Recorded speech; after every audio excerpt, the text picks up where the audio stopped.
November 7, 1944. 12 American P-38 Lightnings fly over the mountains of Yugoslavia. Their mission is simple: find German targets and strike fast. Leading the formation is Colonel Clarence Theodore Edwinson, a confident, skilled pilot who trusts his instincts. As they fly, Edwinson spots something unusual below: a tall column of white steam rising through the forest.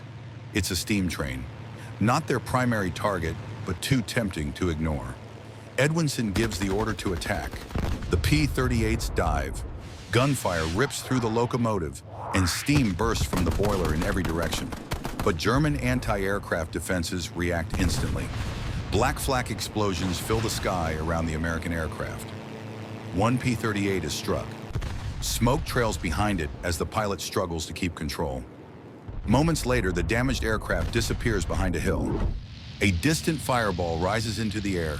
The rest of the squadron drops low, weaving through the mountains to escape the flak. As they fly low, the train opens into a wide valley, a place that looks exactly like their mission briefing. Below them, the long convoy of trucks and tanks moves peacefully along the road. They are Soviet, but the Americans don't know that. The P-38s bank toward the convoy, believing they've found a German column retreating toward Belgrade. On the ground, Soviet soldiers wave bright red flags, trying to signal that they are allies. But the P-38 pilots are already committed to their attack run. They begin descending in formation. The soldiers look up in growing concern. Something is wrong. The aircraft are coming straight at them. At a nearby airfield, Soviet anti-air crews quickly rotate their guns, preparing for what they think is a German attack. The American Lightnings skim over the trees, heading directly toward the Soviet airfield. Ground crews rush to push Yak fighters onto the runway. Pilots climb in and prepare to launch.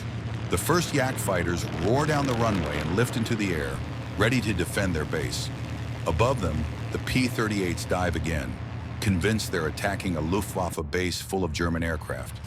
Anti-aircraft guns open fire, sending bright tracers into the sky as the Americans approach. A Yak pilot speeds low over the treetops, trying to gain altitude and find the enemy fighters. Moments later, a Yak and a P-38 flash past each other in a high-speed pass. Both sides now realize this is a real air battle. A Yak climbs sharply with two P-38s chasing behind, maneuvering through the cold morning sky.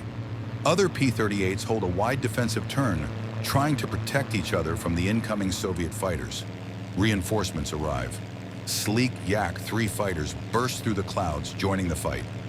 Captain Alexander Koldanov flies directly beside a P-38 and rocks his wings, trying to signal, "We are allies." He stays alongside the American fighter, making one last attempt to communicate through flight signals.